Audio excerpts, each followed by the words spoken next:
Invito a todos ustedes, si son tan amables, pasar a ocupar sus lugares para poder dar inicio a este evento, a este encuentro, a este diálogo por la educación de México. Bienvenidos todos ustedes, gracias por estar aquí.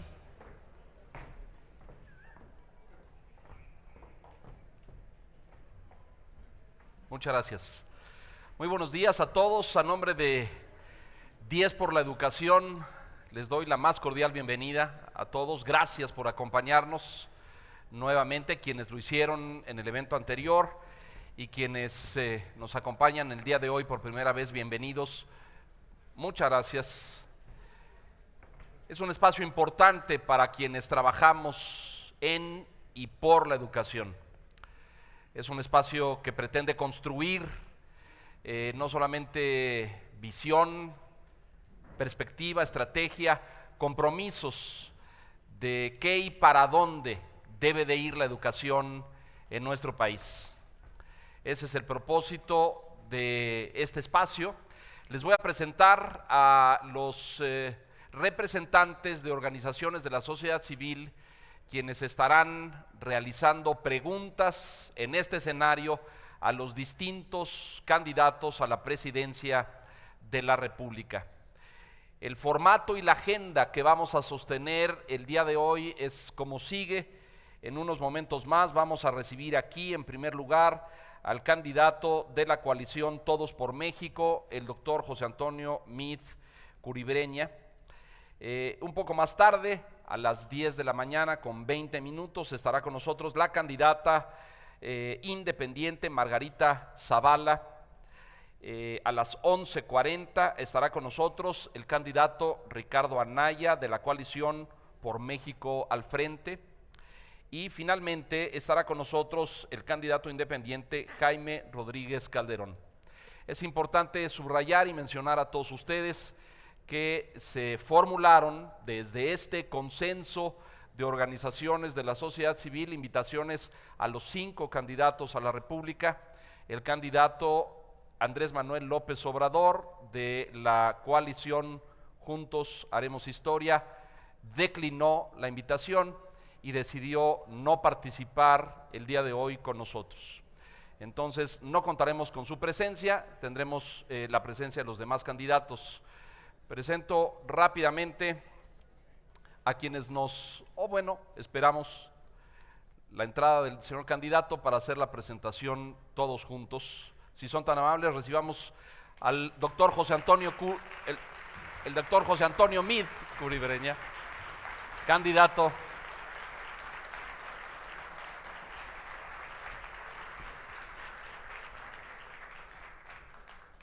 Bienvenido, doctor. Muchas gracias.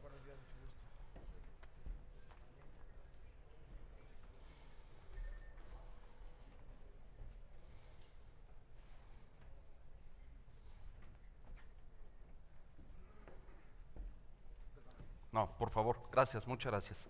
Bienvenido. Por favor, muchas gracias. Daba yo apenas la bienvenida, doctor, así es que aprovecho para presentar a todos quienes nos acompañan aquí arriba en el escenario. Como usted sabe y sabemos todos, este es un evento organizado por distintas organizaciones de la sociedad civil vinculadas a la educación desde hace 10, 15, 20, 30 años y más. Existe aquí un compromiso con la calidad educativa, con la excelencia académica, con la infraestructura de los planteles, con el cambio y la formación y la capacitación docente desde hace muchos, muchos años. Y están aquí también presentes, y es importante decirlo, organizaciones distintas. Están organizaciones de maestros, organizaciones de padres de familia, organizaciones de docentes, distintas instituciones educativas, de educación básica, de educación media, media superior, de México y de distintas partes de la República. Así es que tenemos un mosaico muy amplio de organizaciones relacionadas y vinculadas con la educación. Le agradecemos mucho su presencia y su disposición para con esto. A todos quienes nos acompañan, el formato es como sigue. distintos miembros y representantes de estas organizaciones de la sociedad civil formularán preguntas al señor candidato.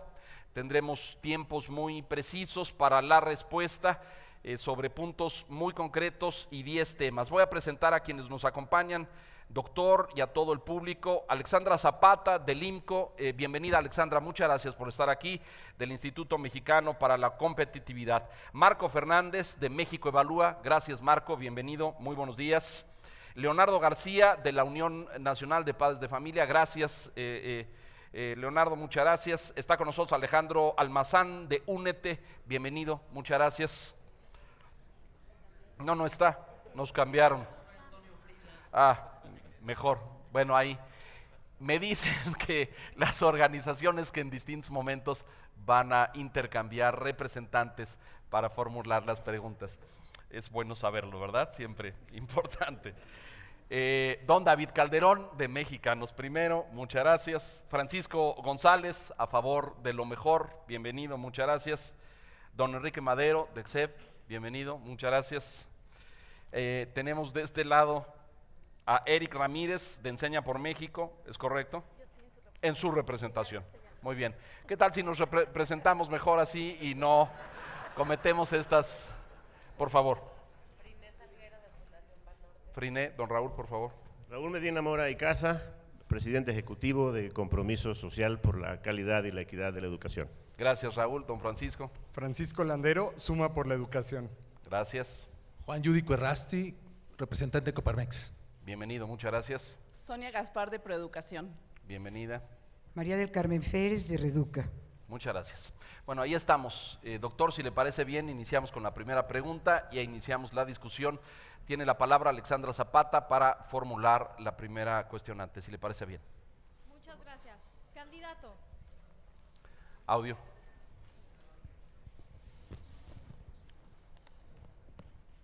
¿Sí? Este de acá. Allá va.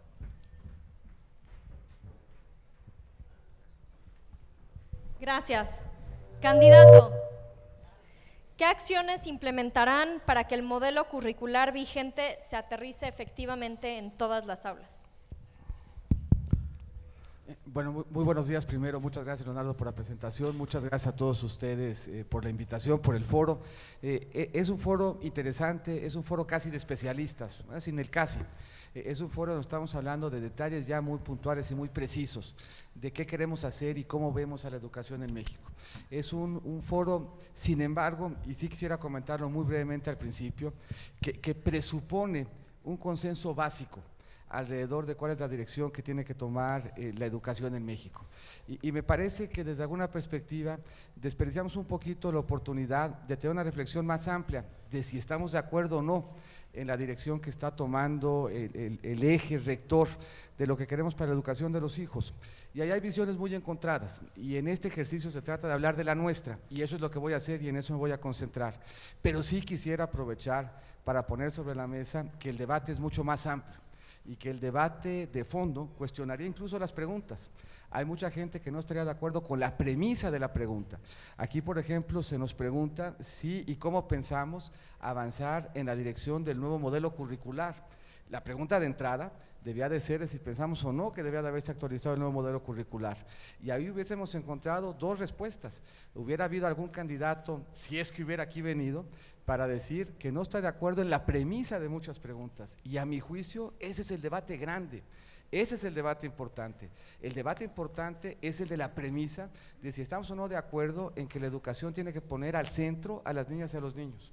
De si estamos o no de acuerdo en que la educación tiene que poner al centro el trabajo con los maestros y su permanente capacitación. Si estamos o no de acuerdo que los maestros tienen que tener el control de su destino y de su trayectoria y no subordinarlo a otro tipo de intereses. Ese, a mi juicio, es el debate de fondo. Habiendo dado el debate de fondo, podemos profundizar en cada uno de sus elementos, pero aquí, al entrar en cada uno de los elementos y el detalle, estamos presuponiendo que hay un consenso en el fondo, que la verdad es que no está. Y tan no está ese consenso de fondo que hoy aquí no están todos los candidatos. hay algunos candidatos que prefieren encontrarse con otros intereses que no son ni los de los niños ni los de los maestros. Y a mi juicio eso debiéramos estar reflexionando. Habiendo hecho esa reflexión, que de nuevo yo creo que es la reflexión toral y fundamental, para poder asegurar que se implemente adecuadamente el nuevo modelo curricular, primero hay que reconocer que se dio. Después de muchos años de no haber tenido un avance tan importante en actualizar el nuevo modelo, tenemos un nuevo modelo. Para poderlo implementar hay que trabajar en varias dimensiones. Una de fondo, en donde en la formación inicial de los maestros, esta es una parte muy importante. Si lo hacemos desde la formación inicial, iremos corrigiendo el problema de flujo. Iremos teniendo nuevas generaciones de maestros que están capacitados en la idea de que lo que hay que hacer es aprender para aprender. Y hay que trabajar en la formación continua de los maestros. Los que se formaron bajo un paradigma diferente, hay que regresarlos para darles herramientas de capacitación que les permitan entender, aprender y profundizar en la idea que está atrás de esta actualización curricular, que es aprender para aprender. De la misma forma, aprender para aprender exige nuevas tecnologías y necesita de nuevo en el flujo y en el saldo que los maestros estén capacitados en sacarle a las nuevas tecnologías el mejor provecho. Las nuevas tecnologías hoy no son un problema de hardware, son un problema de cómo esas nuevas tecnologías nos sirven para aprender.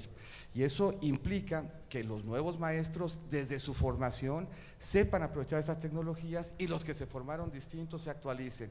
Cierro con un último planteamiento, así como la evaluación es central, la docencia también lo es y tendríamos que acompañar este esfuerzo de capacitación con un instituto prodocente que le dé la misma centralidad a la capacitación que hoy tiene la evaluación. Hay gente, doctor, que no comparte, lo decía usted hace un momento, ni esta currícula ni esta metodología. ¿Debiéramos mantenerla? ¿Debiéramos cambiarla? Sin duda, yo creo que debemos de mantenerla, me parece que la dirección es la correcta, en ella se involucraron las mejores mentes, puede haber discusiones de matiz, pero de nuevo, lo que está al centro de la discusión es mucho más amplio que esto. Aquí estamos suponiendo que hay un consenso de que la dirección correcta es aprender para aprender. Puede haber diferencias en el matiz, pudiéramos modificar el currículum, pero la de fondo es si aprender para aprender es mejor que memorizar. Bueno, de fondo, yo creo que lo correcto es ver hacia adelante y modernizar la currícula para aprender a aprender. Pero ese no es un consenso que ya se alcanzó. Eso está en la boleta, eso está en la definición. Y la mejor forma de acreditar compromiso con esta dirección es estar aquí, con ustedes.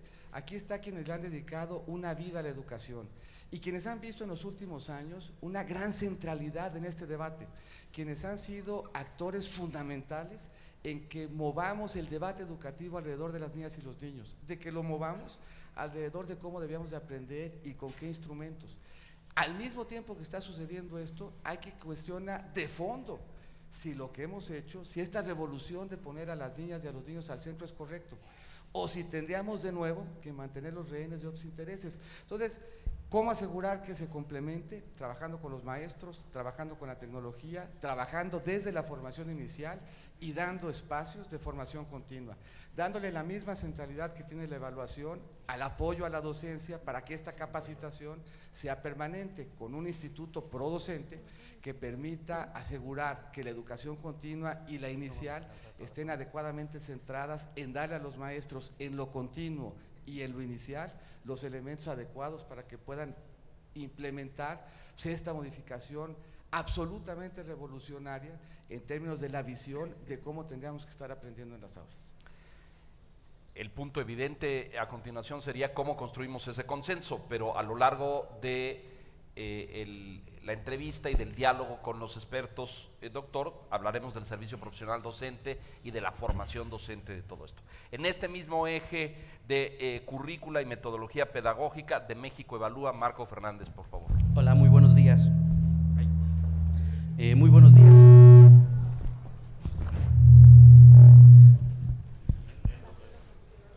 Oye, Marco, yo he comentado en otros foros y vuelvo a comentar ahorita, uno piensa que lo más difícil en este foro son las preguntas y las respuestas. Y no. Lo más difícil es el audio y el video, y yo creo que hay que darle un aplauso a los de audio y video reconociendo que es bien complicado. Muy buenos días, candidato. Me toca a mí una pregunta que parcialmente ya comenzó a responder. Dado que ninguno de los programas de tecnología en la educación ha demostrado tener impacto alguno en el aprendizaje de los niños y de las niñas, ¿qué haría usted diferente? ¿Por qué? ¿Cómo lo implementaría? ¿Qué hará para que los alumnos aprendan el tan traído inglés que tanto se ha dicho en la importancia del sistema educativo? Mira, el inglés aparece como objetivo de gobierno desde que Plutarco Elías Calles era secretario de Educación Pública. Desde 1926 se plantea que el inglés es parte fundamental de nuestra currícula. ¿Qué se ha descuidado desde 1926 a la fecha? La formación de los maestros. ¿Qué necesitamos? Maestros que sean bilingües, que sean profundamente bilingües, que sean bilingües no solamente en el sentido del manejo del idioma, sino que sean bilingües en términos de su capacidad docente de enseñar en los dos idiomas.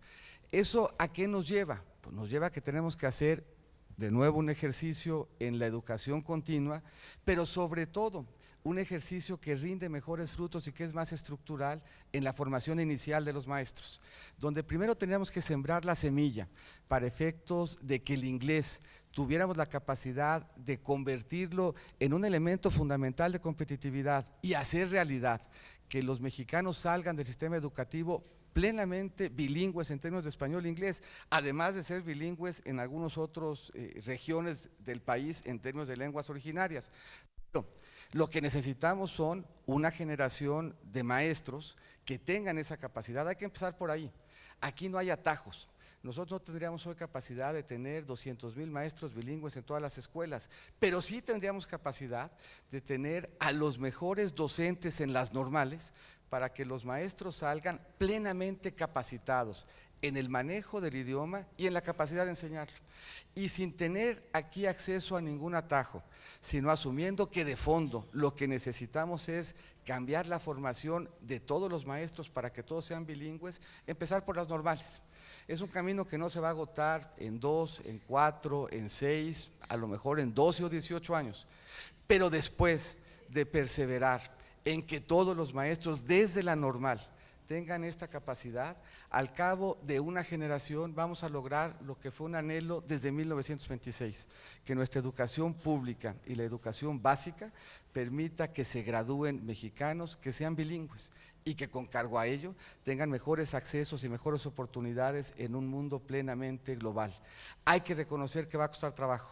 Hay que reconocer que no hay atajos y hay que reconocer que la única forma de asegurar que este no sea un planteamiento retórico, que este no sea un planteamiento de propaganda, sino que sea de fondo un compromiso con una nueva generación de mexicanos preparados para ser exitosos en el mundo global, tenemos que verlo reflejado en que hoy en las normales estén los mejores maestros de inglés entrenando a los maestros para que estos a su vez tengan capacidad de hacer del inglés una realidad en nuestro sistema educativo.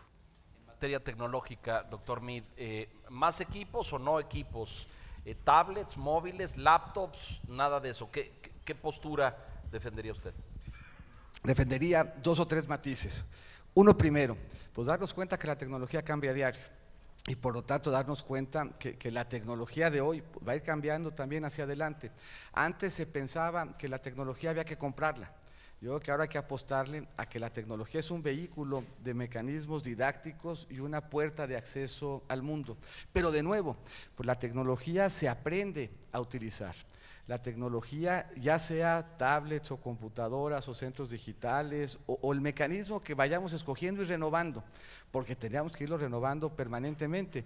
Cuando primero empezamos a ver tecnología nosotros en nuestra casa, en nuestros hogares, pues teníamos una computadora y pensaba, yo me aventé el doctorado con una sola computadora, una computadora que tenía menos memoria y menos capacidad que mi teléfono. Hoy siente uno la necesidad de actualizar el teléfono con cada nueva versión. Eso tendríamos que estar listos para hacerlo también en las escuelas, pero lo más importante es la tecnología por sí mismo y el acceso a instrumentos tecnológicos en las aulas no es suficiente. Hay que aprender a usarlas en beneficio de que efectivamente ensanchen el horizonte de los niños que tienen acceso a ello. Eso de nuevo tiene 2 elementos, un elemento de flujo y un elemento de saldo. En el de saldo, y por eso la importancia de una instancia como Prodocente. En el de saldo hay que salir con educación continua a los maestros para que puedan incorporar el uso de tecnología en el currículo. Y en el de flujo hay que asegurar desde las normales y quienes quieran contender para ser maestros que parte del currículo sea cómo aprovechar la tecnología para la docencia y la pedagogía. O sea, sin duda sí tecnología. Sin duda sí tecnología, pero como dice Marco correctamente, si nosotros lo que hacemos es poner computadoras en el salón de clase, nos vamos a quedar cortos. El chiste es saber cómo la tecnología puede en la pedagogía apoyar el modelo curricular. El siguiente eje temático, uno de los temas más controversiales de la reforma, el tema de la evaluación y el logro educativo. Le pido a Leonardo García de la Unión Nacional de Padres de Familia, si es tan amable. Gracias. Efectivamente, las evaluaciones son ya una realidad. La pregunta es, ¿qué acciones de política pública llevarán a cabo para lograr que estas evaluaciones se vinculen con la mejora de los procesos enseñanza-aprendizaje? Hay dos evaluaciones que son centrales, y aquí yo vengo del mundo, o tuve la experiencia de estar en el mundo del desarrollo social. Lo que no se puede evaluar no se puede medir, y lo que no se puede medir no se puede mejorar. Hay dos evaluaciones que son importantes, yo diría tres. Una primera evaluación es la que hacemos de los alumnos, el Planea, para ver si efectivamente están o no aprendiendo. Una segunda evaluación es la que hacemos de los maestros, para ver que efectivamente se estén actualizando en todo lo que estamos implicando de modificaciones. Y hay una tercera evaluación, que es la más importante, que es la vida. Si efectivamente le estamos dando a los alumnos los elementos necesarios para ser exitosos en el mundo laboral. Y en algunos casos se puede acreditar con evidencia que sí, y pongo solamente un ejemplo. En México, si terminamos la preparatoria, vamos a vivir 5 años más que si no la terminamos.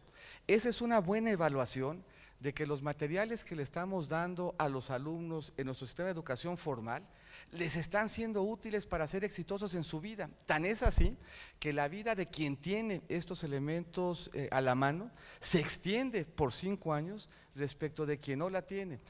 Si nosotros queremos tener un país que sea potencia, tenemos que evaluar permanentemente a los alumnos, permanentemente a los maestros y darles a uno y a otro los mejores instrumentos para salir adelante. La evaluación no tiene ni debe tener una percepción punitiva. La evaluación es lisa y llanamente un termómetro que nos permite saber si le hemos cumplido a los maestros, dándoles los mejores espacios de capacitación, y si le hemos cumplido a los alumnos, ayudándoles efectivamente a aprender. Si nosotros nos damos cuenta con la evaluación que hacemos de los alumnos, ese fue un complot, ¿eh? No tenemos representantes de ningún grupo que… Si nosotros cumplimos con evaluar a los alumnos y encontramos que hay alguna deficiencia, estamos en la posibilidad de corregirlo. Si nosotros al tiempo de evaluar a los maestros encontramos que hay alguna deficiencia, estamos en la posibilidad de corregirlo. Pero lo que no podemos es manejar a ciegas, lo que no podemos es manejar el futuro de maestros y de niños sin tener los mejores elementos de evaluación. Ahora, hay que ver que la evaluación sea pertinente, hay que ver que la evaluación sea útil, hay que ver que la evaluación de maestros y de alumnos efectivamente verse sobre los temas que son relevantes. Pero nosotros no podemos aspirar a mejorar nuestro sistema educativo si no estamos dispuestos a evaluar. Y la vía y la forma de estimular cuando evaluamos es que el maestro sienta recompensa cuando se prepara mejor, que el maestro vea reflejada esa evaluación en la nómina, que el maestro vea reflejada esa capacitación en un mejor horizonte de vida, que el maestro sienta estímulo por la vía de tener control de su trayectoria, por su esfuerzo, por su preparación y por el tiempo que le dedique a estar permanentemente capacitado. Es muy importante que evaluemos bien y que el material de la evaluación sea pertinente, y por eso qué bueno que hoy se lo hemos encargado a una instancia autónoma, a una instancia que tiene un empoderamiento que le viene la Constitución para que permanentemente la evaluación sea pertinente. Qué bueno ahora que complementemos ese esfuerzo de evaluación con uno que apoye al docente para estar seguro que el docente tenga siempre los mejores elementos, no para salir bien en la evaluación, sino para estar permanentemente bien capacitado en un círculo virtuoso que evalúe, mida y por lo tanto mejore nuestro sistema educativo. Es decir, si usted gana la presidencia, ¿se mantendrá la evaluación docente? Sin duda se mantendrá con un mecanismo dinámico, central para poder mejorar. No podemos mejorar lo que no podemos evaluar. Y si evaluamos bien, eso le va a dar elementos al maestro y al estudiante para que tengamos todos certeza de que vamos caminando en la mejor dirección. Leonardo representa a los padres de familia, para ellos debe ser un gran aliciente saber que estamos permanentemente revisando que las niñas y que los niños van bien y que estamos permanentemente revisando que quien está frente a ellos, frente al pizarrón, frente a las aulas, tiene adecuados elementos de conocimiento y eso obliga, y yo creo que esa es la parte fundamental y esencial, la evaluación a quien obliga no es al maestro y al niño, la evaluación a quien nos obliga es a nosotros, hacer lo que tengamos que hacer para que el maestro esté bien preparado y el niño está aprendiendo. Al final, la evaluación es lo que va a reflejar es si nuestro sistema educativo está funcionando, no si el maestro es bueno o malo, no si el niño es o no aplicado. Lo que va a funcionar es que el sistema educativo tenga frente al niño a los mejores maestros y los maestros los mejores elementos docentes para que esté bien capacitado. ¿Qué les decimos? Existe un significativo número de docentes en este país que piensan que la evaluación no sirve y que no la quieren aplicar ni desarrollar. ¿Qué le decimos a ese segmento de maestros? ¿Qué le dice usted a la CENTE en la 22, en Oaxaca, en Guerrero, en Chiapas, que rechazan la evaluación? Que no podemos nosotros condicionar el futuro de nuestros hijos en esos estados. Vamos a hablar un poquito más adelante de marginación, vamos a hablar de inclusión, vamos a hablar de un sistema educativo en donde hoy tenemos resultados que no son los idóneos. No hay manera de que les ayudemos a esos maestros si no los evaluamos. No hay manera de que le demos los instrumentos didácticos a esos maestros si no les ayudamos. No hay manera de que nos demos cuenta cómo nosotros, como gobierno, les hemos fallado a esos maestros por no darles los mejores elementos de educación. Esos maestros reclaman en muchas ocasiones y reclaman bien. Oigan, yo saldría muy bien evaluado si tuviera mejores elementos didácticos, si se hubiera invertido más en capacitar. Tienen razón. ¿Qué es lo que hay que hacer? Evaluarlos para identificar dónde les hemos quedado mal. Y donde les hayamos quedado mal, hacer los esfuerzos necesarios para subsanar desde lo inicial y en lo continuo cualquier elemento en donde nosotros les hayamos fallado a los maestros. Pero lo que no podemos permitir es que esa falta de evaluación impida que los maestros tengan los mejores elementos y que el hecho de que los maestros no tengan los mejores elementos ponga en peligro la formación y la vida de las niñas y de los niños de esos estados. El siguiente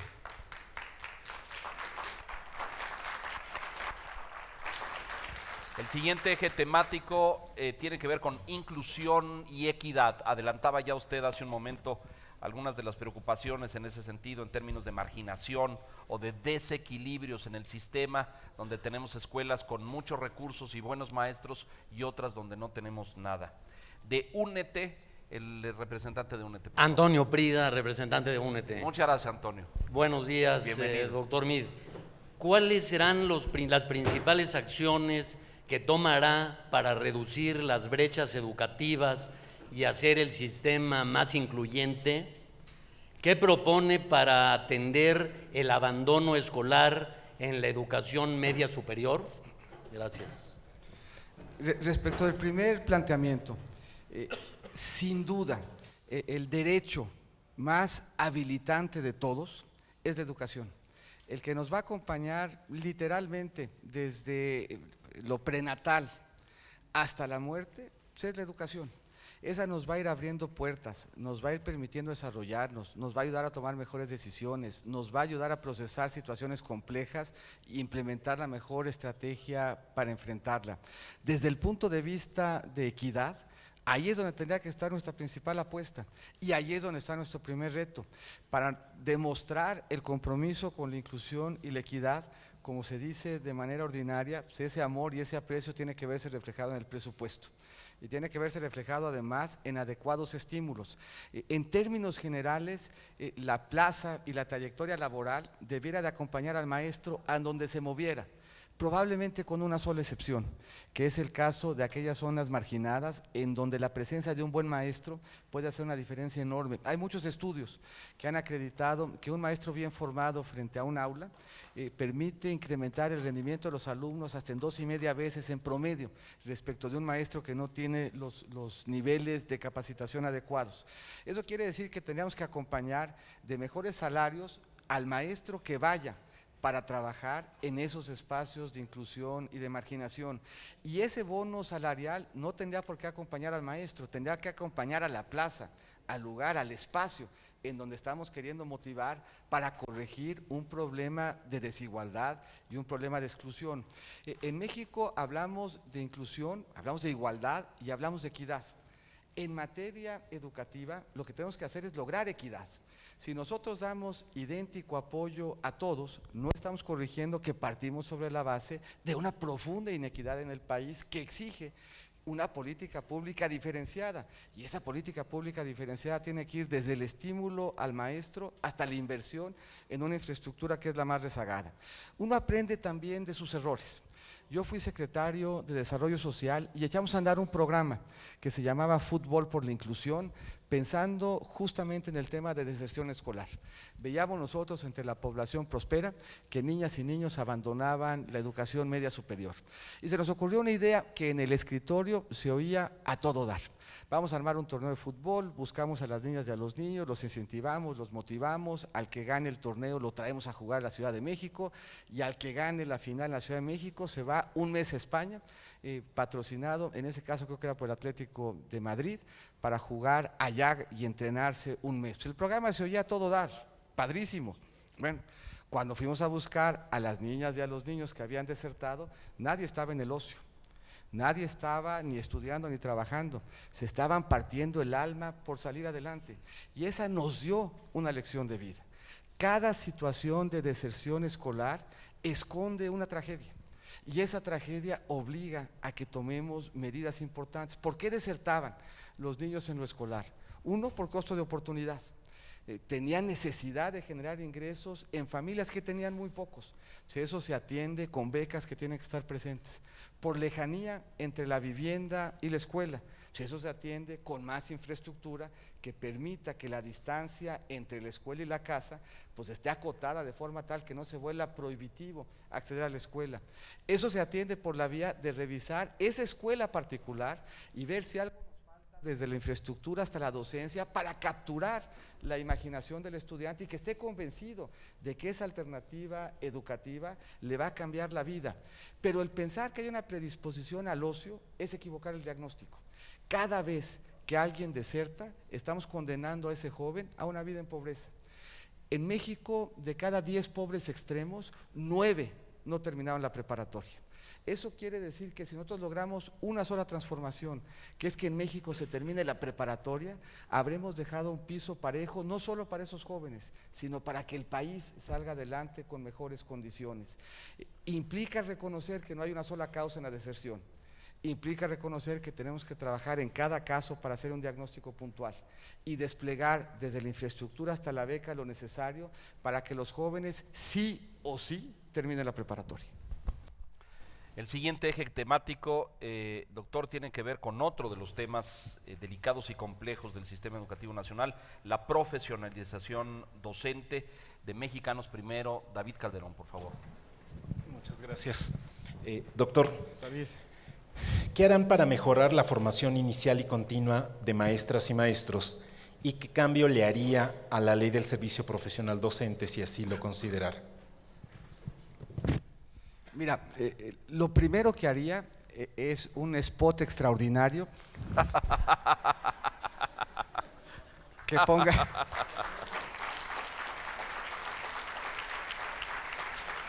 Ya lo bajaron, doctor, ya lo bajaron. No aguanta nada, ¿verdad? Ya lo bajaron. No, hombre, son unos genios, man. La reforma educativa tiene que tener como un elemento central la renovación de las normales. La reforma educativa tiene una transformación que a mí me parece importante y pertinente. Abre la posibilidad de que cualquiera que tenga vocación, porque aquí hay que recordar que la docencia no es una profesión, la docencia es una vocación. Entregar la vida a la educación de los hijos es mucho más que un empleo. Es una vocación que es columna vertebral del México que somos y el México que queremos ser. Y tenemos que reconocer esa vocación cerrando un par de brechas adicionales. Hemos hablado mucho de educación, de evaluación, de cerrar brechas y de cerrar distancias. Una de las brechas que tenemos que cerrar es que los maestros tienen que ganar mejor. Se les está pidiendo un esfuerzo significativo y real. Significativo y real tiene que ser el esfuerzo también que hagamos de compensarlo, porque eso termina de redondear el esfuerzo que estamos haciendo de asegurar que tengamos a los mejores docentes frente a los alumnos. Tenemos que cambiar de fondo las normales para hacer lo mismo que le estamos pidiendo a los maestros. Tenemos que evaluar cada normal y su currículum para estar seguros de que las normales le están dando la mejor oportunidad a los maestros de salir adelante. Por eso, de nuevo, una nueva instancia prodocente que se encargue de revisar que le estamos dando en las normales los mejores elementos para que la profesionalización de la docencia siga siendo un eje rector del México que queremos construir, para que el mérito y la preparación siga siendo el único elemento que influya en quién está frente a nuestros hijos en las aulas, pero que lo esté sobre la base de haberle dado a las normales los mejores elementos. Ahora, la profesionalización hacia adelante pasa por las normales, pero la profesionalización hoy pasa por la capacitación y nos regresa a la centralidad de la evaluación. La evaluación lo que nos permite es saber cómo tenemos que dar esta educación continua a los docentes. Una educación que tiene que ser compromiso de gobierno, una educación que tiene que ser gratuita, una capacitación que tiene que ponérsele a la mano a los docentes para que puedan efectivamente continuar profesionalizándose. El reconocer la centralidad del maestro en el proceso docente, el reconocer que puede faltar mucho, pero que si tenemos un buen maestro suple muchas de las deficiencias. Si además corregimos las demás deficiencias y tenemos buen material, buena tecnología, buena infraestructura, pero lo central, lo fundamental es un buen maestro. Eso implica un compromiso con la educación inicial en la normal, un compromiso con la educación permanente. Y por cuanto a la ley, hay que dejar que madure. Seguramente se le pueden hacer matices, pero yo regreso al tema que planteé al principio. Este no debe ser un debate de matices, este no debe ser un debate de ajustes, este tiene que ser un debate de rumbo. ¿Vamos para adelante o no con el rumbo que nos hemos planteado? ¿Vamos para adelante o no con la profesionalización? ¿Vamos para adelante o no con poner al niño al centro, a la niña al centro de este ejercicio? Y si sí, podemos discutir los ajustes, pero no nos hagamos bolas. Lo que hoy está en la boleta no son estos matices. Lo que hoy está en la boleta es la decisión fundamental de quién está al centro del sistema educativo, si los intereses políticos o los intereses de las niñas y los niños. Las normales no quieren ser evaluadas. ¿Qué hacemos con las normales? ¿Las reformamos, las cambiamos, les cambiamos el programa, las cerramos? ¿Qué hacemos con una escuela normal que no quiere ser evaluada? Vuelvo a insistir, aquí la evaluación no es para poner en evidencia la normal, la evaluación es para poner en evidencia el compromiso del gobierno con la normal. La evaluación tiene que servir para ver qué es lo que tenemos que hacer para que la normal funcione bien, con un elemento adicional y bien importante: la normal tiene que renovarse, y la normal tiene que renovarse porque hoy, para esos espacios docentes, enfrenta competencia de otros sectores. Eso implica que hoy la normal, por definición, se tiene que renovar si quiere ser exitosa. Hoy la normal no tenía que renovarse porque solo de ahí salían los maestros. En una posibilidad en donde yo hoy, por ejemplo, si quisiera dar clases en una escuela pública, lo podría hacer. Podría evaluarme, podría sujetarme a esos criterios y si me encuentran idóneo, podría dar clase en una escuela pública. Hace 6 años no hubiera podido, tendría que haber salido de una normal.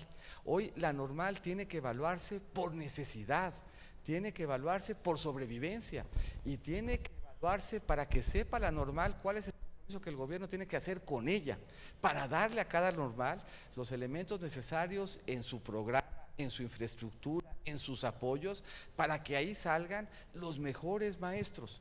Hoy la evaluación de la normal es fundamental para la normal, para que la normal siga siendo pertinente en nuestro sistema educativo. ¿Qué hacemos con la coordinadora? ¿Qué hacemos con la CENTE y con el CENTE? ¿Cómo profesionalizamos ese sector? A ver, de nuevo diálogo, de nuevo cercanía, de nuevo apertura, pero diálogo, cercanía y apertura respecto de una definición que ya nos marca la ley. Nosotros no podemos dar marcha atrás en la apuesta central. ¿Por qué es tan importante esta apuesta central? ¿Y por qué es tan relevante el debate de fondo? Al final del día, lo que hagamos en la educación va a impactar la esperanza de vida hoy, sí, claro. Desde casi 77 años en México. Esta discusión va a afectar la vida de un niño, sus 77 años, todos los que viva, si le damos o no los elementos adicionales. Bueno, en esa discusión tenemos que ser claros y nuestra apuesta tiene que ser una apuesta certera. La apuesta certera es cumplirle a esa generación. Esa es nuestra responsabilidad, esa es la responsabilidad del sistema educativo. Y cualquiera que pueda poner por delante de esa apuesta, que es la del futuro del país, cualquier otro interés, está traicionando a las niñas y a los niños. Y los que no quieren, porque hay unos que no quieren, hay unos que no quieren. Se van a ir quedando fuera solos. Y se van a quedar fuera solos porque no van a estar en la posibilidad de competir. ¿Qué es lo que estamos hoy al centro de este esfuerzo haciendo? Estamos abriendo la posibilidad de que el maestro, que vuelvo a insistir, la vocación más noble que uno puede tener es la de la docencia. La vocación y la entrega más noble que uno puede tener es sus conocimientos ponerlos al servicio con generosidad de otros. Esos conocimientos que podían poner a su propio servicio en el sector privado, esos conocimientos que podían poner a su propio servicio emprendiendo, escogieron transmitírselos a otra generación y sembrarlos para que esa generación le fuera bien. Es una vocación noble, es una vocación de vida la de los maestros, y lo que estamos haciendo en este esfuerzo es reconocer esa vocación de vida con mejores salarios, con mejores elementos didácticos, con mejor infraestructura en la cual desarrollarse, pero con apertura para que puedan ser muchos los que participen de esa vocación. Al final, lo que va a acabar pasando es que el que no quiera modernizarse, que el que no quiera aprovechar la obligación del gobierno de capacitarlo, se va a ir quedando sin los elementos necesarios en además un sector que como nunca antes se está modernizando. Pero le seguimos pagando, lo seguimos subsidiando y subvencionando. Y poco a poco eso se irá acabando, y se irá acabando de manera natural, y se irá acabando porque se van a quedar sin la posibilidad de satisfacer su vocación, porque no tendrán la posibilidad de estar frente a los niños en las aulas. Una vida de satisfacción en la docencia implica por definición tener la posibilidad de enseñar. Y para poder enseñar hay que actualizarse, y hay que actualizarse hoy como nunca antes. Hoy el mundo está cambiando mucho más rápido. Déjame poner un ejemplo en un terreno que me es a mí cercano, que es el de la formación como abogado. Bueno, cambió el nuevo sistema de justicia, se nos dio aviso y se nos dio 8 años a los abogados para modernizarnos. La educación no da aviso. La educación está permanentemente siendo evaluada en el mundo y permanentemente está cambiando. Nosotros no podemos apostarle a preservar una visión de un mundo que ya cambió. Ya los libros de texto, a mí hace poco fui a un evento y me regalaron los libros de texto con los que yo estudié en primaria en los 70s. Bueno, pues yo si hoy se los vuelvo a regalar a ustedes, pues la verdad es que desde el punto de vista docente, pues lo que nosotros y la forma como nosotros aprendíamos en los 70 ha cambiado, y hoy va a cambiar mucho más rápido que antes, porque va a cambiar mucho más rápido que antes la tecnología. Aquí es un tema darwiniano. El que no se adapte a este nuevo entorno, en donde lo que está de por medio es el futuro del país a través de sus niñas y de sus niños, se va a acabar quedando fuera. Es decir, pero el descarte será natural, no habrá ninguna decisión de política pública desde el gobierno, desde la SEP, para modificar esta condición. Ya lo hay, es el que marca la ley. De la evaluación, sí. Correcto. Y ahí hay un proceso darwiniano de selección natural, y en ese proceso darwiniano, por la vía del ejemplo, la gente le va a apostar a evolucionar, porque el que no evolucione se va a quedar marginado y fuera. El siguiente eje temático, candidato, tiene que ver con el gasto educativo y la transparencia, otro de los temas muy complejos y delicados del sistema educativo nacional. A favor de lo mejor, Francisco González, por favor. Doctor, gracias. Con respecto a este gasto eficaz, eficiente y honesto, ¿qué mecanismos de transparencia implementaría para garantizar un buen uso del gasto público educativo? Probablemente este haya sido el tema en donde la transformación haya sido más de fondo. y en donde desde el punto de vista evolutivo y darwiniano que platicábamos, la modificación fue más relevante. Hace 6 o 7 años, no mucho más, se pagaba la nómina de maestros en efectivo. Sí. No se tenía nómina de maestros. A nosotros nos visitaban en la Secretaría de Hacienda gobernadores en donde su principal rubro de gasto era el educativo. Y le decíamos a los gobernadores, oye, ¿y cuántos maestros tienes? No, pues no sé. Oye, bueno, pero ¿está bancarizada la nómina? No, pues no está bancarizada. Oye, entonces ¿cómo les pagan? No, pues les pagamos en efectivo. Oye, compañero, pues cuando esté bancarizada la nómina, sepas cuántos maestros tiene, regresa y entonces platicamos, porque mientras estés pagando en efectivo y no sepas en tu principal rubro de gasto a quién le estás pagando, pues la verdad es que pues ya, como dice acá, de honestidad, gasto eficiente y transparente, pues ya ni hablamos, ¿no? Esa transformación del FONE fue una transformación fundamental. Por primera vez en la historia reciente tenemos una nómina de maestros. Por primera vez sabemos a quién le estamos pagando. Y esa depuración implicó que se identificaran 44,000 plazas que no correspondían a maestros. Implicó una economía de más de 5,000 millones de pesos. ¿Cuál debiera ser nuestra aspiración en todo lo que aquí estamos hablando? Todas estas preguntas tienen una expresión en un ejercicio de planeación. Esa planeación, si nosotros vamos a darle el soporte a la educación que requiere, tiene que verse reflejada en el presupuesto. Y ese presupuesto tiene que verse erogado en un contrato. Y debiéramos ser capaces todos de darle seguimiento a la planeación, al presupuesto y al ejercicio de gasto a nivel de cada maestro, a nivel de cada contrato que se haga en la escuela. Tenemos que reconocer que las escuelas requieren también de relativa autonomía en su gasto. Hoy las escuelas no tienen ocasiones para hacer el gasto corriente indispensable para arreglar una ventana que se rompió, para arreglar un baño que no funciona, para reparar una gotera en el techo. Hay que irle dando paulatinamente mejores elementos de autonomía a las escuelas. Nosotros lo que hemos planteado es que pasemos de 25,000 a 100,000 escuelas de tiempo completo y con alimentación. Igualmente queremos pasar de 25,000 a 100,000 escuelas que tengan la posibilidad de tener su propio presupuesto, para que en este espacio de autonomía y transparencia tengan un ejercicio mucho más eficiente. El tratar o buscar que para reparar una ventana se sujete a un control central, pues a lo mejor nos abona en un riguroso control del gasto, pero no nos abona en que el gasto sea eficiente. Y un gasto eficiente quiere decir que el día que se rompa la ventana tenga capacidad la escuela de arreglarla y de arreglarla sujeto a su propia autonomía presupuestal. Y de ahí el planteamiento de irles dando mejores espacios. Estamos absolutamente de acuerdo en la eficiencia en el gasto. Estamos absolutamente de acuerdo en que el gasto sea transparente y nos regresa la evaluación y nos regresa a voltear a ver al mundo y nos regresa a voltear a ver el país para ver qué ejercicio de gasto, qué metodología pedagógica, qué instrumento tecnológico, qué forma de aprovecharla frente a las aulas permite que ese gasto que estamos haciendo rinda mejores frutos. La transparencia y la evaluación nos ayudan a retroalimentar todos estos procesos en un sistema educativo que permanentemente evolucione para traer consigo los mejores resultados. Si usted gana la presidencia, ¿entregará dineros a los sindicatos? Bueno, el dinero se entrega a las escuelas, el dinero se entrega a los maestros en su sueldo, el dinero se entrega a los niños. Los sindicatos reciben también, ¿no? En la medida en que ese gasto sea también transparente. Que sea transparente. Que sea transparente y que se le pueda rendir cuentas. O sea, aquí al final del día lo que tenemos es un sistema. Es un sistema que tiene al centro a las niñas y a los niños. Y es un sistema que para que funcione tiene que tener buenas escuelas. Pues hay que darle dinero a las escuelas y que nos rindan cuentas. Tiene que tener buenos maestros. Pues hay que darle los apoyos a los maestros para que tengan los mejores elementos de incentivos.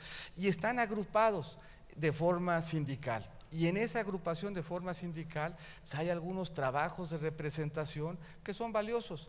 En la medida que sean transparentes y que todos podamos estar seguros que estamos trabajando en favor del futuro de las niñas y niños, en esa medida estaremos hablando no de gasto, sino de inversión. En el eje de infraestructura y equipamiento, lo adelantaba ya usted hace un momento, de EXEB, Enrique Madero, si es tan amable.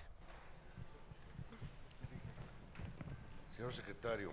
Micro. Señor exsecretario. Exsecretario. En Estados Unidos se dice secretario cuando ha sido secretario de Estado, como en el caso del señor candidato.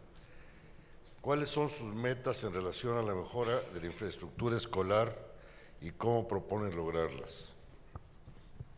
Este es un tema que se puede y que se debe parametrizar y en el que tenemos que ir innovando también. Esto es, pues las escuelas tenemos que revisar en su infraestructura pues que tengan lo mínimo y lo elemental y no podemos descansar hasta que lo tengan. Y tenemos que encontrar los mecanismos presupuestales y la innovación financiera para hacerlo. Se hizo probablemente el esfuerzo más grande en infraestructura educativa en épocas recientes a través del programa de Escuelas al 100. Fue un mecanismo presupuestal novedoso, transparente, al amparo del cual pudimos hacer un esfuerzo empezando por las zonas marginadas. Yo creo que aquí hay que hacer 2 o 3 cosas que son importantes y que son diferentes de lo que hacemos usualmente y que son aprendizaje reciente. Primero, tiene que haber un compromiso con la con la reconstrucción. Hoy seguimos sin terminar la reconstrucción de muchas de las aulas que fueron afectadas por los sismos. Lo primero que tenemos que hacer en materia de infraestructura pues, es terminar con el proceso de reconstrucción y comprometerse que cada uno de esos espacios va a ser rehabilitado literalmente al 100%. Un segundo elemento que también es aprendizaje. Así como estamos revisando que tengan lo mínimo de infraestructura, hay que ir a revisar las aulas. Y hay que ir a hacer un programa en donde empecemos por la vía de evaluar que desde el punto de vista de materiales, que desde el punto de vista de infraestructura, pues las escuelas todas tengan elementos de seguridad frente a las contingencias que pudiéramos enfrentar de tipo climático o de tipo catastrófico. Tercero, tenemos que empezar a ser más ambiciosos en qué entendemos por infraestructura. Mucho del debate de infraestructura hoy tiende a estar en lo básico, que es lo primero que tenemos que corregir: el baño, el techo, la ventana, el pupitre, la banca, el escritorio. Pero ¿qué tendríamos que empezar a hacer? Tendríamos que empezar a pensar en que el tipo de infraestructura también juega en la forma como estamos enseñando y que la infraestructura que tenemos que tener es una infraestructura que se preste a la innovación, que se preste al diálogo, que se preste a entender que la forma como estamos aprendiendo es cada vez más colaborativa, cada vez más participativa, cada vez más social. Y eso implica que la evaluación de la infraestructura vaya mucho más allá de los mínimos y que en la infraestructura vayamos entendiendo que eso también juega en la educación.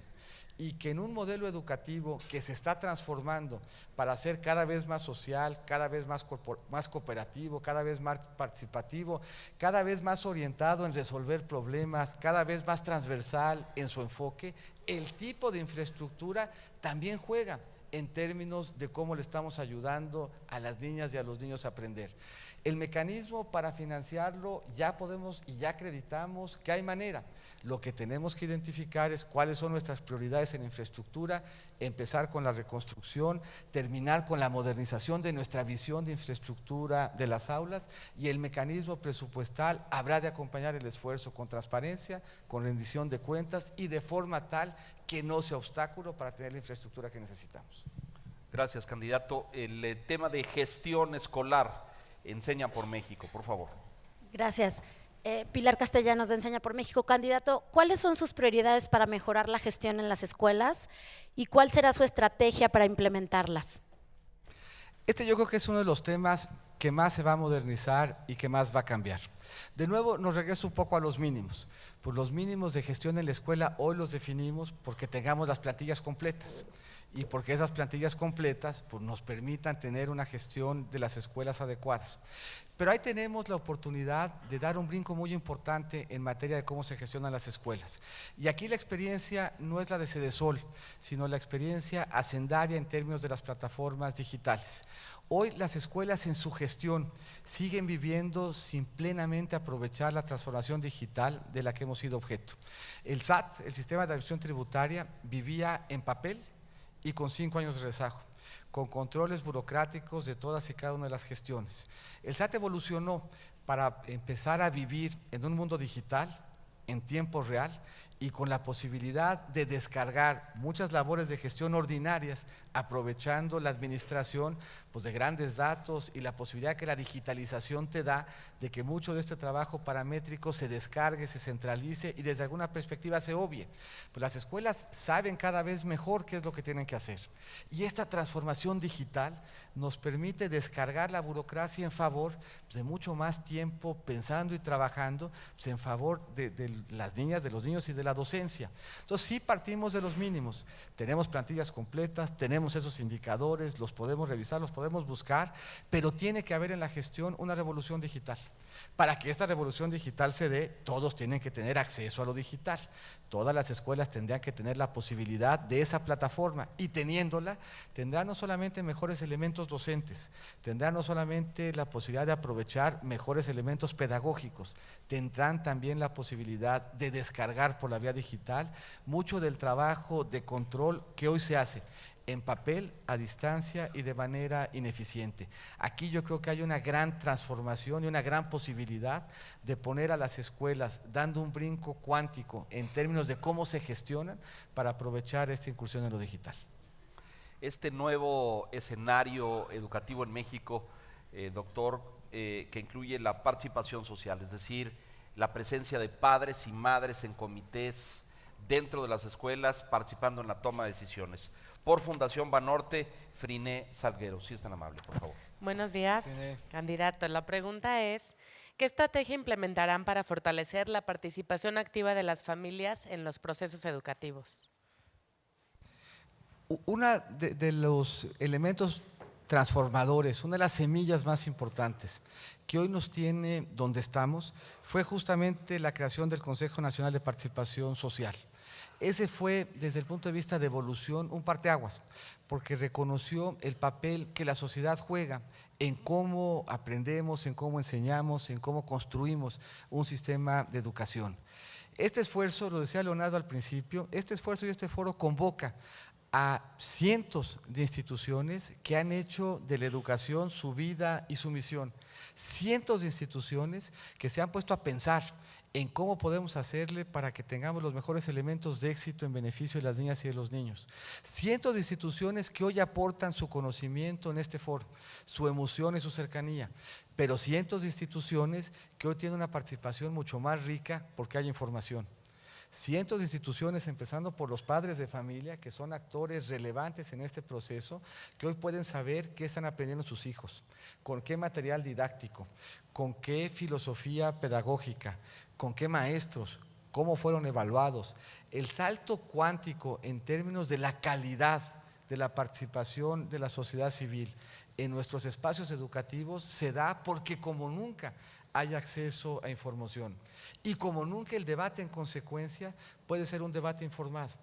Y el debate más ágil, el que está en frontera, el que está en cercanía, el que tiene el mejor pulso desde la frontera en educación, hasta el mejor pulso de por qué están desertando los adolescentes, hasta el mejor pulso por la vía de los padres de familia de cuáles son los retos dentro y fuera de la escuela que están enfrentando los niños, el mejor pulso de qué es lo que está afectando en materia de adicciones, el mejor pulso de cómo podríamos seguir innovando, lo tiene una sociedad civil mucho más ágil y mucho más comprometida que la burocracia que administra el sistema educativo, por lo que la participación de la sociedad civil enriquece. Y por lo que yo vuelvo a insistir, quien no quiere venir a hablar con la sociedad civil está dejando de reconocer su importancia, su valía y el papel central que están jugando en beneficio del futuro del país. Gracias, candidato. Otro de los temas complejos y delicados en nuestro sistema educativo nacional, la gobernanza y el liderazgo en el sistema. Cómo se diseñan las políticas, cómo se implementan, cómo se aplican, quién supervisa. Por parte del Compromiso Social de Calidad por la Educación, Raúl Medina Mora, por favor. Doctor José Antonio Meade, buenos días. ¿Qué acciones específicas de política pública tomarán ustedes para fortalecer el compromiso y las capacidades de las autoridades locales para que éstas puedan cumplir con su responsabilidad? Mira, el sistema de educación es un sistema que tiene varios actores y varias responsabilidades. Y es un sistema que hoy tiene rectoría constitucional, constitucional y centralidad de algunos actores cuyo poder y cuya misión emanan directamente de la Constitución, no del Ejecutivo. Reconoce la participación de diferentes niveles de gobierno. En todo esto que hemos hablado, juegan autoridades municipales, desde el punto de vista de infraestructura y de servicio. Juegan autoridades estatales desde el punto de vista de gestoría del sistema educativo descentralizado. Juegan autoridades federales desde el punto de vista de la rectoría, de la evaluación y de la rectoría de los modelos docentes.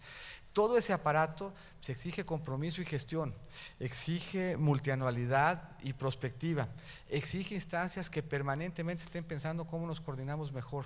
Es un aparato complicado por naturaleza, es un aparato complicado por diseño, pero es un aparato que vamos a ir logrando que se mueva mejor si perseveramos en tener como sociedad civil y como gobiernos información. Si podemos ir permanentemente evaluando cómo están funcionando cada una de sus partes. Y hoy las partes están ahí. Central de todas esas partes, el proceso de evaluación. Central de todas esas partes, el prodocente que estamos preparando para que evaluación y apoyo al docente se hablen y se retroalimenten. Central en ese proceso de coordinación, la evolución que vayamos viendo en beneficio de las niñas y de los niños. En la OECD hay varios países que han hecho esfuerzos importantes por renovar sus sistemas educativos. Llama la atención, hay un libro reciente que no es ni profundo ni sofisticado, pero que le daba seguimiento a estudiantes a lo largo de 3 sistemas: el sistema finlandés, el sistema coreano y el sistema, y llama la atención, polaco. El finlandés, el mejor del mundo, y la conclusión de la evaluación del sistema finlandés es que su éxito radica en los maestros. Si uno quiere ser maestro en Finlandia, tiene que estar en el 10% superior de su generación en la licenciatura que hubiera escogido, y son maestros que tienen entre los mejores sueldos del mundo, poniendo de relieve la centralidad del maestro en el éxito del modelo educativo. El modelo coreano, un modelo que descansa en su éxito sobre todo en los incentivos de las evaluaciones para entrar a las universidades, y que descansa en un modelo privado que compensa el modelo público para capacitar para la preparación de los exámenes. Pero lo interesante fue el modelo polaco, y fue interesante en el siguiente sentido: hizo una reforma muy parecida a la nuestra, cambió los incentivos en términos de quién podía dar clases, de cómo se evaluaba, y pasó de ser, como México, uno de los países que peor evaluado salía en el sistema PISA, a media tabla en un lapso de 4 o 5 años. Eso quiere decir que hoy tenemos como eje rector de la gobernanza la información que tenemos de cómo vamos caminando. Y esa información que tenemos de cómo vamos caminando nos va a retroalimentar en materia de gobernanza de dónde tenemos que apretar en la coordinación para que el sistema funcione bien. Si estamos fallando en los servicios desde el punto de vista de la infraestructura, por lo que hay que apretar es a la instancia municipal. Si estamos fallando frente a los maestros porque no le estamos dando los elementos docentes necesarios, hay que apretar es a las instancias de capacitación de gobierno o el trabajo en las normales. Si no estamos dándole a los alumnos lo que requieren para aprender a aprender, pues hay que revisar la pedagogía y el modelo curricular y la forma como lo estamos implementando. Pero el centro de la gobernanza tiene que ser la transparencia y la evaluación pública con participación social para que movamos permanentemente al país en la dirección que queremos, la de niñas y niños bien preparados que sobre la base de una educación de calidad puedan alcanzar sus sueños. El eje final, candidato, tiene que ver con el Instituto Nacional de Evaluación Educativa, el INE, sus alcances, sus logros, su marco legal. Sobre este aspecto de Suma por la Educación, Francisco Landero, por favor. Doctor Mead, ¿qué hará para que los gobiernos federal y estatal apliquen las recomendaciones del INE? Uno de los elementos más importantes de la reforma y la que mejor refleja la importancia de Estado que tiene la educación fue la creación del INE, para no confundirlo con el INE. Y en ese sentido, el reconocer su autonomía y respetarla, el reconocer su independencia y respetarla, convierte al INE en la conciencia del sistema educativo. Nada más importante que preservar en consecuencia esa autonomía y esa independencia. Y la pregunta se retroalimenta con lo de Raúl. Esa conciencia del sistema educativo, esa voz que nos va a llamar a decirnos si estamos o no avanzando bien, se vuelve el elemento fundamental para retroalimentar la gobernanza del sistema educativo y asegurar que tengamos los mejores resultados. Y es una gobernanza y una centralidad en el eje rector de respetar lo que el INE nos está recomendando, el hecho de que estemos todos en la mesa, el hecho de que estemos los gobiernos federales, sí, los gobiernos estatales también, las instancias municipales y la sociedad civil. Una sociedad civil que así como está alerta hoy de qué es lo que pensamos los candidatos de las propuestas, esté igualmente vigilante de que el sistema esté funcionando bien, de que con los elementos de transparencia, de información y de evaluación que tenemos, podamos permanentemente como sociedad retroalimentarnos para asegurar que estemos avanzando. Los cambios son cambios que deben darse más rápido de lo que la gente anticipa. Es cierto que esta es una reforma de largo aliento, es cierto que este es un camino que nos va a tomar muchos años en recorrer, pero es cierto que estas semillas que hemos sembrado deben de empezar a germinar pronto. Y la forma de asegurar que no perdamos el rumbo es esta. La forma de asegurar que no perdamos el rumbo es una sociedad civil comprometida con la niñez, dispuesta a levantar la voz, dispuesta a señalar cuando hay fallas y en qué consisten, y dispuesta permanentemente a trabajar y empujar al gobierno y a los gobiernos para que le cumpla a las niñas y a los niños con el derecho fundamental, fundacional y el más habilitante de todos, que es el de la educación. La mejor forma de asegurar que el sistema funcione no es desde el gobierno. La mejor forma de asegurar que el sistema funcione es que la sociedad civil nunca esté asustada de levantar la voz y de reclamarle al gobierno que cumpla con su trabajo fundamental, que es darle a las niñas y a los niños el mejor futuro por la vía de la educación. Muchas gracias, candidato.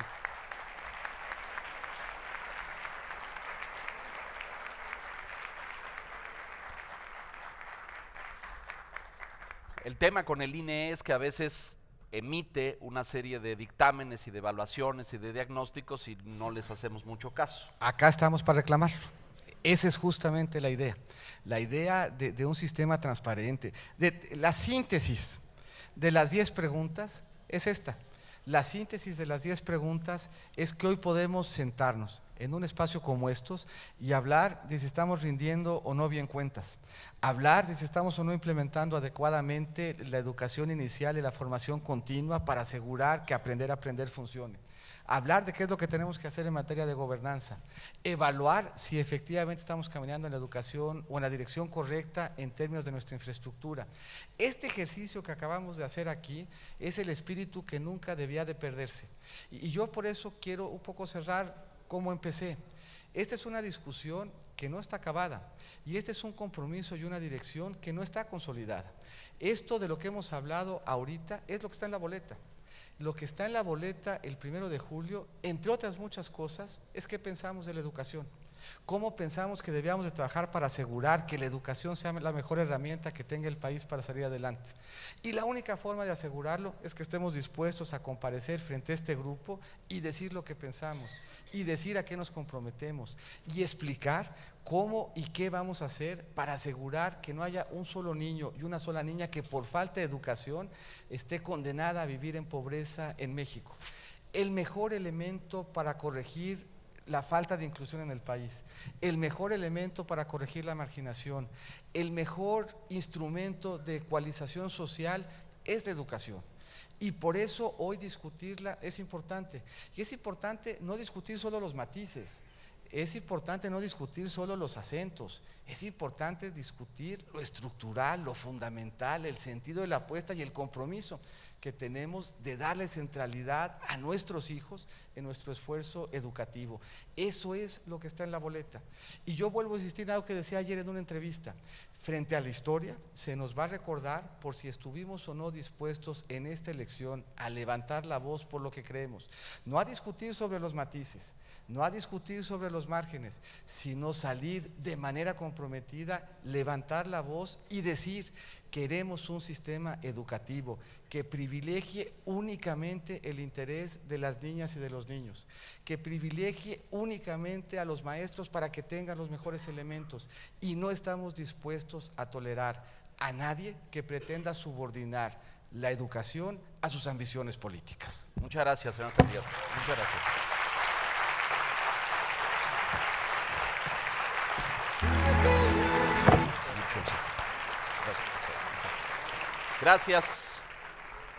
Gracias al candidato.